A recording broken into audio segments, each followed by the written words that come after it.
Hello guys, welcome to my YouTube channel Education Net Aspirant. Today we discuss previous year question from paper 1 research aptitude. It is part 10. इससे पहले भी 9 part में 90 question analyse किया गया है, वो भी देख सकते हो, इस चैनल पे ही है। Question number 1. Question constructed in such a manner that suggests expected answers are identified as.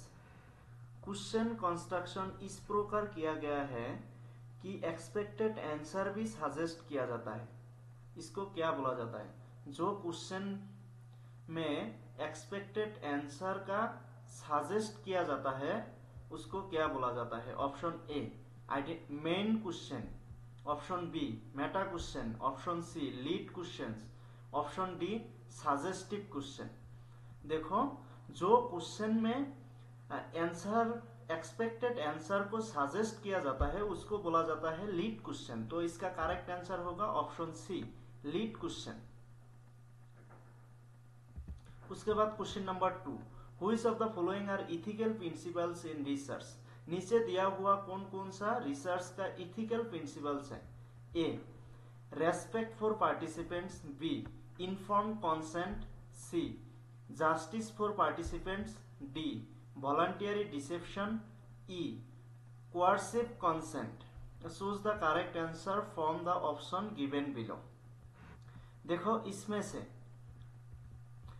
जो coercive consent है एंड voluntary deception है, ये दोनों रिसर्च का इथिकल प्रिंसिपल में नहीं आता है।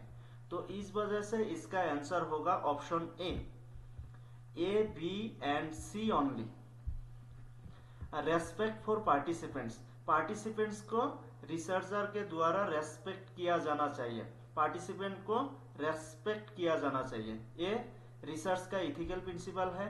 इन्फॉर्म कंसेंट, इन्फॉर्म कंसेंट मतलब क्या है? Inform consent is informing participants about the research work, research work के बारे में पार्टिसिपेंट को इंफॉर्मेशन देना and it's nature, purpose and seeking their consent for participants. Research किस तरह का है, उसका नेचर क्या है, उसका पर्पस क्या है, ये सब के बारे में पार्टिसिपेंट को इंफॉर्मेशन देना, उसको बोला जाता है inform consent. C justice for participants, participants को जस्टिस देना चाहिए। D voluntary deception, voluntary deception is related to false information provided by the researcher to subject, researcher के द्वारा सब्जेक्ट को फॉल्स इंफॉर्मेशन दिया जाना, उसको बोला जाता है वॉलंटियरी डिसेप्शन। उसके बाद coercive consent, coercive consent is related to the subject freedom in research, subject का फ्रीडम के बारे में देखा जाता है कोअर्सिव कंसेंट में। तो इसका करेक्ट आंसर क्या होगा? Option A B and C only. उसके बाद question number 3. Specific predictions about what will happen according to the theory are known as, theory के अनुसार क्या होगा इसके बारे में स्पेसिफिक प्रेडिक्शन को कहा जाता है। Option A research statement, option B research forecast, option C hypothesis, option D probabilities. देखो, इसका करेक्ट आंसर होगा ऑप्शन सी हाइपोथेसिस। इसका करेक्ट आंसर होगा hypothesis. Theory, according to the theory जो स्पेसिफिक प्रेडिक्शन किया जाता है उसको बोला जाता है हाइपोथेसिस। उसके बाद question number 4. A process of reasoning emanating from a theory और hypothesis to systematic observation and conclusion is called. एक थ्योरी और हाइपोथेसिस से सिस्टमेटिक ऑब्जर्वेशन एंड कंक्लूजन तक निकालने वाले रीजनिंग प्रोसेस को कहा जाता है। Option A inductive approach, option B discourse approach, option C deductive approach, option D phenomenological approach. देखो, इसका करेक्ट आंसर होगा ऑप्शन सी डिडक्टिव अप्रोच, जो जनरल टू स्पेसिफिक होता है और कोई भी थ्योरी और हाइपोथेसिस से जो कंक्लूजन और ऑब्जर्वेशन तक सिस्टमेटिकली जाने का प्रोसेस होता है उसको बोला जाता है deductive approach, general to specific, theory से कंक्लूजन तक जाने का प्रोसेस। तो क्वेश्चन 4 का करेक्ट आंसर होगा ऑप्शन सी, डिडक्टिव अप्रोच। उसके बाद question number 5, according to post positivist it is impossible to achieve. Post positivist के अकॉर्डिंग क्या अचीव करना इम्पॉसिबल है? Option A objectivity, option B abstraction, option C predictability, option D qualitative assertion. देखो इसका correct answer होगा option A objectivity, क्योंकि post positivism में objectivity नहीं आ सकता, वो सब्जेक्टिव होता है। पोस्ट पॉजिटिविज्म सब्जेक्टिव होता है। ऑब्जेक्टिविटी एक मेन कैरेक्टरिस्टिक है पॉजिटिविज्म का। तो इसका करेक्ट आंसर होगा option A objectivity. Post positivism में ऑब्जेक्टिविटी अचीव करना इम्पॉसिबल है। उसके बाद question number 6, for empirical studies the poster presentation can have. Empirical studies के लिए पोस्टर प्रेजेंटेशन हो सकता है A abstract, B method, C data, D result, E conclusion. Choose the correct answer from the option given below. देखो empirical studies में poster presentation abstract भी हो सकता है, मेथड भी हो सकता है, डाटा भी हो सकता है, रिजल्ट भी हो सकता है, कंक्लूजन भी हो सकता है। तो इसका करेक्ट आंसर होगा option 4 A B C D and E only.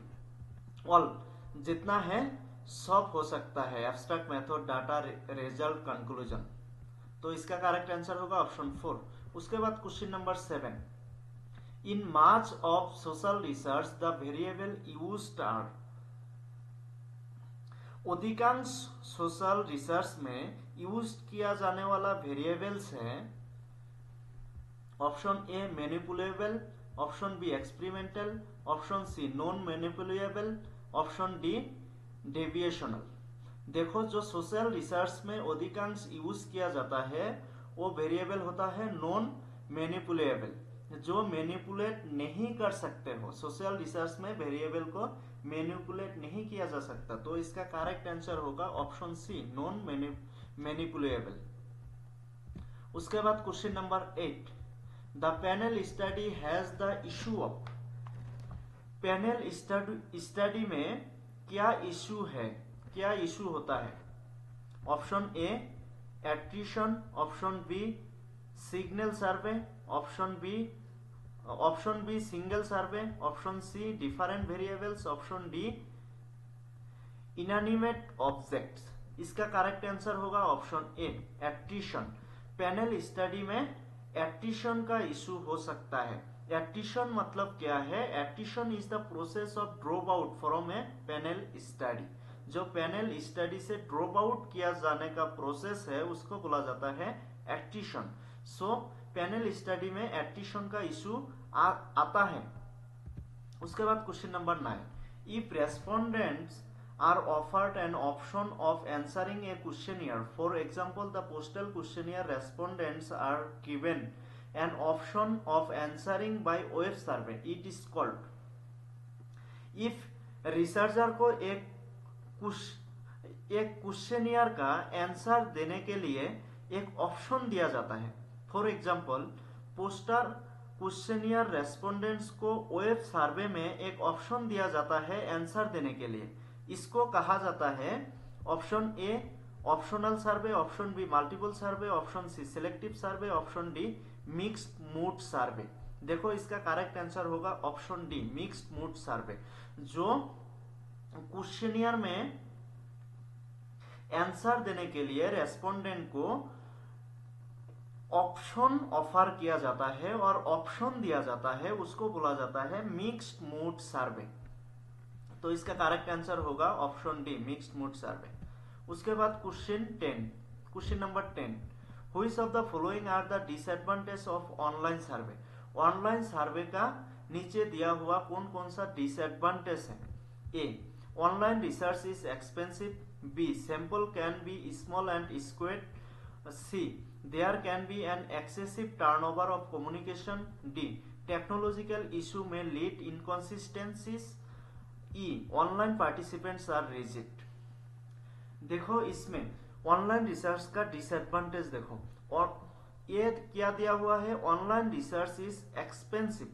No, online research is less expensive, offline research is more expensive. तो ये नहीं आएगा, ये नहीं आएगा मतलब ऑप्शन 1 एंड ऑप्शन 4 में देखो ए है, तो इन दोनों को हटाओ। अभी देखो ऑप्शन 2 एंड 3, इसमें सी एंड डी कॉमन है, तो सी एंड डी तो आएगा कंफर्म। बी एंड ई में से देखो कौन सा आएगा। ई के क्या दिया हुआ है, online participants are rigid. No, it is not the disadvantage, online participant rigid नहीं होता है, तो ई नहीं आएगा। बी में है sample can be small and skewed. Online research में सैंपल स्मॉल होता है एंड स्क्यूड होता है, इट इज ट्रू। तो इसका करेक्ट आंसर होगा option 2, B, C and D. B, sample can be small and skewed, online research में sample small होता है एंड स्क्यूड होता है। C, there can be an excessive turnover of communication, communication के excessive turnover भी हो सकता है। D, technological issue may lead inconsistencies, जो टेक्नोलॉजिकल इशू के वजह से इनकंसिस्टेंसीज आ सकता है। तो ये तीनों ऑनलाइन रिसर्च का डिसएडवांटेज है। तो आज के लिए इतना ही। अगर वीडियो अच्छा लगा तो like, share, comment and channel को सब्सक्राइब भी करना। एंड एग्जाम भी आ चुका है, तो ज्यादा से ज्यादा पीवाईक्यू सॉल्व कर सकते हो। हमारा इस चैनल पे बहुत सारा पीवाईक्यू दिया हुआ है, वो भी देख सकते हो। Thank you.